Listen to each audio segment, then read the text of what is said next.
Eid bonus, 25 ভাগ উৎপাদন bonus সহ বিভিন্ন দাবিতে গাজীপুরের তেলিপাড়া এলাকায় স্মোক সোয়েটার নামের একটি কারখানায় শ্রমিক অসন্তোষ দেখা দিয়েছে। এ সময় শ্রমিকরা ঢাকা ময়মনসিংহ মহাসড়ক অবরোধ করে বিক্ষোভ করেন। অবরোধের কারণে মহাসড়কের দুই পাশে দীর্ঘ যানজটের সৃষ্টি হয়েছে। ভোগান্তিতে পড়েছেন শত শত যাত্রী। অনেকেই পায়ে হেঁটে বা বিকল্প উপায়ে গন্তব্যে পৌঁছতে চেষ্টা করছেন।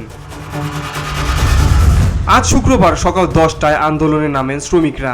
পরিস্থিতি নিয়ন্ত্রণে আনতে ঘটনাস্থলে কাজ করছে আইন শৃঙ্খলা বাহিনীর সদস্যরা। আন্দোলনরত শ্রমিকদের অভিযোগ, তেলিপাড়া এলাকায় স্মোক সোয়েটার কারখানায় প্রায় 1200 শ্রমিক কাজ করছেন। দীর্ঘদিন কাজ করলেও তাদের ওভারটাইম বিল, নাইট বিল, মাতৃত্বকালীন ছুটি, বাৎসরিক টাকা দেওয়া হয় না। এছাড়া তাদের প্রোডাকশন রেট সঠিকভাবে দেওয়া হয় না। এ অবস্থায় ঈদ বোনাস, ওভারটাইম বিল, জিএমএ এর পদত্যাগ সহ 14 দফা দাবি আদায়ের লক্ষ্যে আন্দোলন করছেন তারা।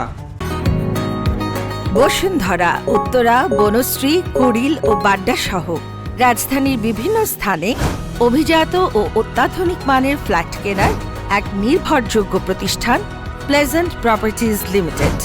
তাই আপনার স্বপ্নের আবাসনের জন্য আজই যোগাযোগ করুন। Pleasant Properties Limited, where destiny matches eventually.